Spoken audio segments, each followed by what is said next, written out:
λέω, θα έπρεπε να με έχετε ενημερώσει. Έχω δουλειά, περιμένω πελάτες. Μου λέει, ούτως ή άλλως, πάντα είστε απασχολημένοι.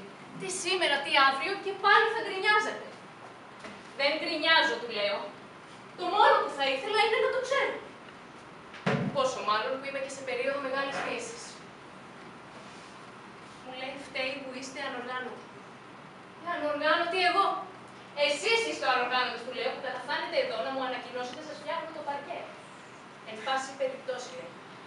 Οπότε του λέω κι εγώ, εν πάση περιπτώσει. Και έφυγα. Δόξα τον Θεό που κατάφερα να σας βρω. Κοίτα, μη μένετε μέσα στο σπίτι, επιτέλους. Έχει καύσωνα. Με τέτοια ζέστη το γκαζόν του τριμίζει γρήγορα. Θα ανοίξω το πόδι μου. Θα μας δροσίσει κάπως. Βγείτε τα χαρτιά, τα έχω μαζί μου. Εξαιτίας των εργασιών, άλλαξαν και το δρομολόγιο του λεωφορείου. Έχουν βάλει μια στάση ακριβώς εδώ. Απέναντι από εκεί, την άλλη πλευρά του φράχτη. Όλα τα λεωφορεία που περνάνε σταματούν εδώ.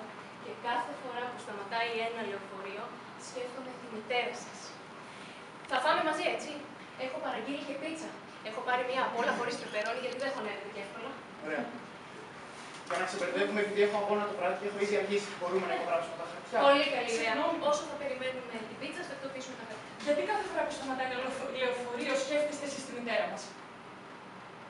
Εξαιτίας της φοβίας της. Ποιας φοβίας της? Της φοβίας της για τα λεωφορεία. Όλα τα χαρτιά είναι έτοιμα. Συγγνώμη, δεν το ξέρατε? Όχι.